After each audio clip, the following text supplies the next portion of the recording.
at prearranged time. Look, I'm sorry I can't talk to you properly, the voice went on, but I need you to listen. Look, this is the next security guard in the office. I set it up to go off at this time, so you should be hearing this, he stammered on. Now, you might think I'm crazy, but I'm not. I'm really not.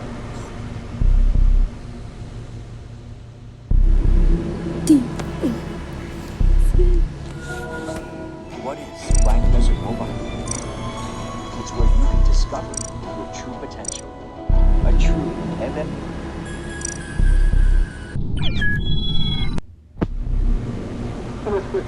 Sure, buddy, Mike muttered. They had this other recording over it, but I taped over that.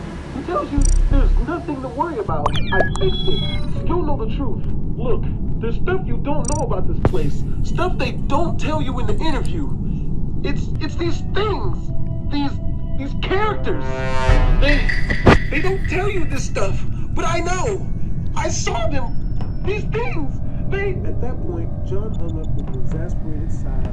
First day on the job, and it looked like he was already the victim of some kind of prank. Probably some guys who were trying to play off the weird stories that had sprouted from this place to try and scare the new guy. He was not in the mood to deal with any of their crap. I need coffee, told John. Flipping down the monitors, he walked out of the west hall towards the break room. He brought his own mug from home. He never trusted ones used at work, and looking at the state of the ones he found, his hunch was correct. Boiling the kettle, he sprinkled a few beans into a cup, waited for the water to boil. He heard something.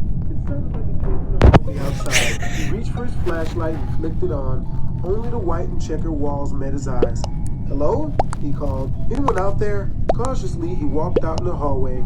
He shone his flashlight down to the right. Down to the left. Nothing there either. He waited a moment, shrugged and headed back into the break room. The kettle had finished boiling and he picked out a spoon that looked the least grimy. There we go, he murmured. Black, 2 sugars. He took a sip and grimaced. Not exactly Starbucks, but better than nothing. He made his way back to the office and set the coffee on his desk. He was going to need it. Sighing, he pulled out his phone. Not for social reasons, of course. A, no one in their right minds would still be up this late. B, even if they were, there was no one that he really wanted to talk to. His only regular contacts was his parents and his phone company. There were other numbers, but none of them ever texted or called him, and he never texted or called them. And not just for financial reasons. He just couldn't bring himself to delete them, not even his ex's number. So he just flipped his phone open and went to the games. He could at least play a little Clash of Clans to pass the time. On about his 20th base raid, he decided to check the clock. 2 p.m. Still 4 more hours of this. But hey, that was $8 earned already, he thought. Setting his phone down, he went to flip up the monitors. A loud clatter got his attention. He jerked in his seat and pulled out his flashlight again. He shone it out into the left hallway. Hello? He called out. Anyone there? Putting a hand on his taser just in case, he stood up and left the office. Again, there was nothing. No, not completely nothing. The storage cupboard door was swinging against the hallway wall. But hadn't it been shut before?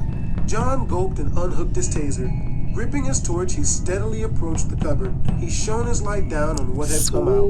Again, his loose hands falling about, giving John an image of a woman who had fallen out the shower. He shone the flashlight into the store cupboard.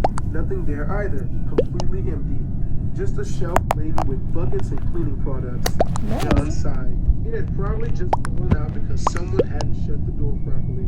Annoyed at himself for jumping at his shadows, John propped the mic back into place and made sure the door was nicely shut properly. The cleaners couldn't even close the door properly. No wonder this place was. Another metal clatter made him jump. He whipped the flashlight in its direction. It came from the door next to the stage, the place they kept all of the animatronic parts, spare costumes and parts for the endoskeletons underneath.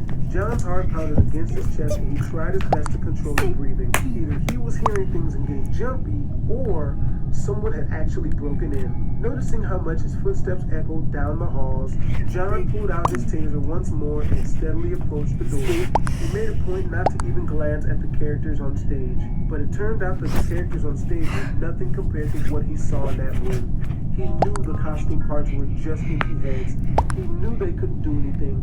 but seeing those eyeless sockets, their mouths hanging open dully in a way that reminded him of skulls in a crypt, it was amazing that he just didn't leg it out right then. But he forced himself into backstage and tried his best not to think about it too much or look at them. He shone his flashlight around the entirety of the room.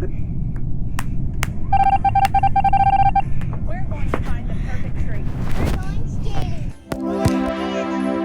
There were spare costume heads, notably the rabbit head that was looking right at the door where he had come through. A spare endoskeleton was sitting on the desk, inactive and waiting to be encased in one of the suits. Looking at it, he was having a hard time deciding which he found creepy. But there was nothing else here. No intruder, no burglar, no vandals.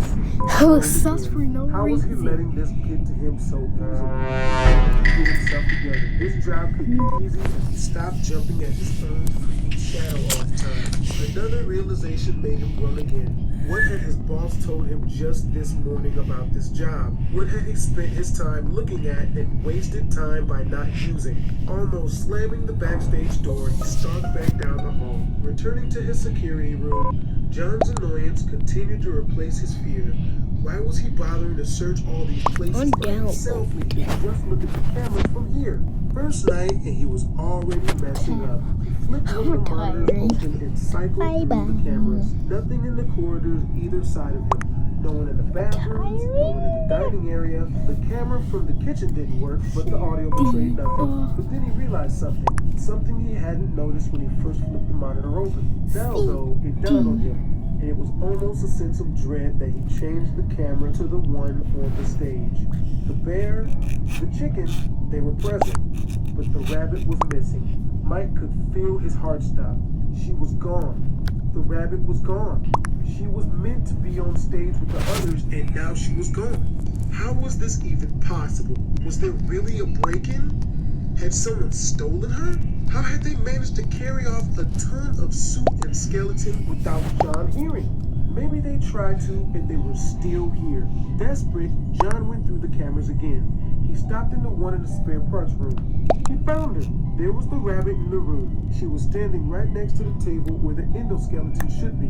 No one was holding her. She was looking directly at the camera. Directly at John, which because of the close view, John could tell there was something horribly off about this Bonnie. This one was nowhere near as polished and as kept up as the one from the stage earlier.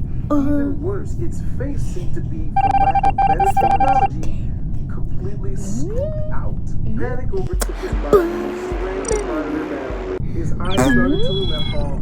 This wasn't some break-in. The rabbit had moved. She had moved on her own to that room. Maybe that had been her making all that noise before.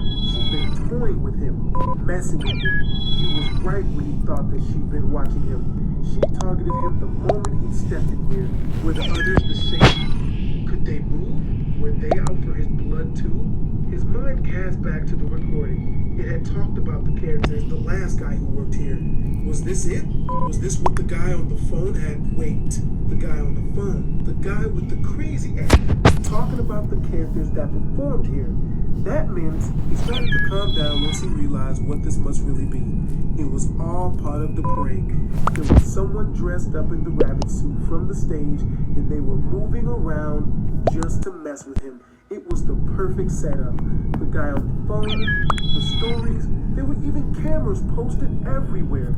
They'd get recordings from every angle, posted all over the internet, and everyone would be laughing at what a terrified wimp that John was. Oh my God. Even a wimp like John had his limits, and this time he had a taser to help him get across that particular message.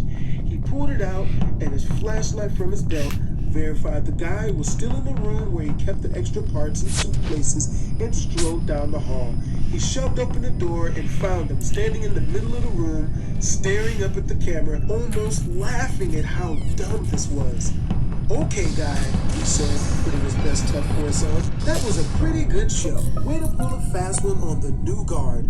But come on, enough's enough. So why don't you take off that silly mask and show me who you really are?" He didn't answer. He didn't move.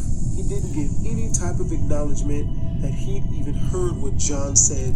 John got a little chill, but reminded himself what was going on here. Come on, man, urged John. You had your fun, now cut it out. I am the security guard here. I will use force if I have to. Way to sound intimidating, he chastised himself. Nothing sounds tough like a stammer. But again, the figure didn't move. Maybe he heard the stammer and figured he could still try to get a little bit more out of John. Deciding to end this himself once and for all, Mike strolled forward. He fixed his flashlight back in his belt and readied his taser. He found the little latch on the back of the head, and he flipped it open and grabbed the head and yanked it off. What he saw made his blood run. Nap, and what the fuck is going on here? Put your tongue away. How'd you get on my fan? How are you gonna get off of that? What? Run cold. There was no person grinning or gaffling at his hands underneath the extremely damaged suit head. Then it turned. Dear God, it turned. With the metal whirring, the head slowly rotated on its axis.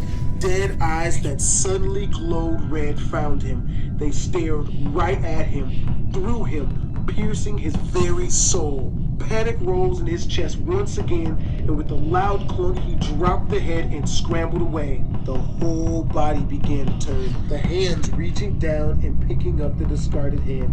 Mike decided then and there he'd seen enough. John, not being foolish enough to think that his doorless security room would provide ample protection from the giant blue monstrosity lurking in the room behind him, he decided to head to the closest exit he could find, which unfortunately for John turned out to be in the giant party room, which was at least a 10-minute walk on a good day. John knew he didn't have 10 minutes as he swore he could hear giant loud footsteps closing in behind him. He did not dare turn around to confirm this.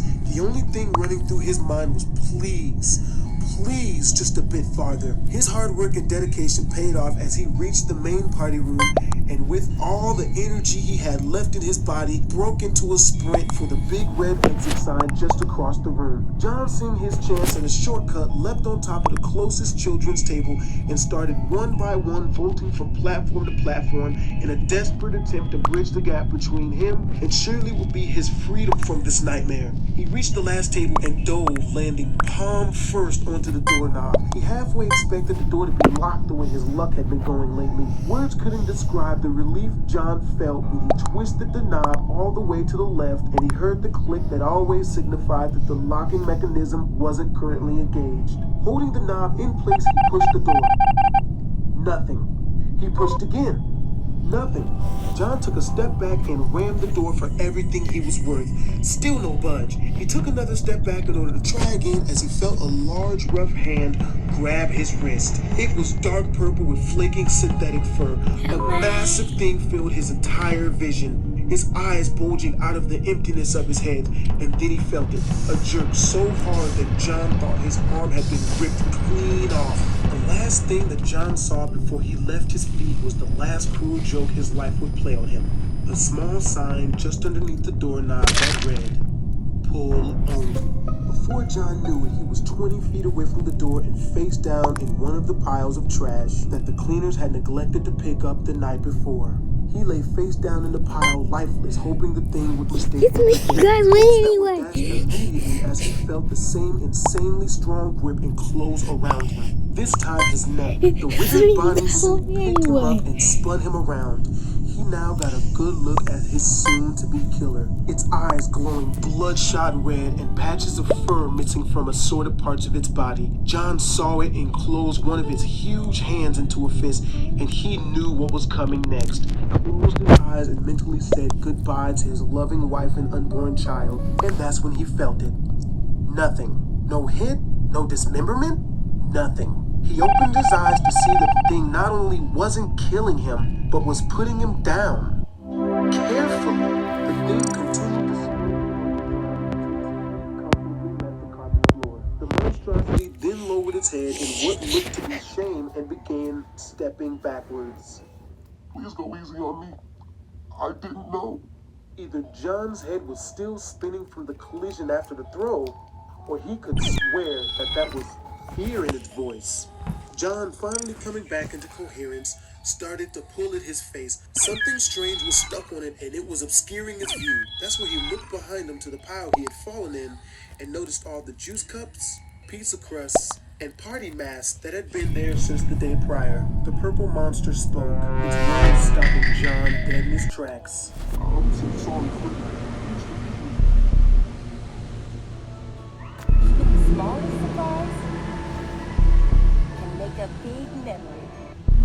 What's up, guys? It's Bill Lasky's HD. I hope you guys enjoyed this little Five Nights at Freddy's 2. Make sure to like this video up because if this video does well enough, Five Nights at Freddy's Creepypasta Blasphemous HD.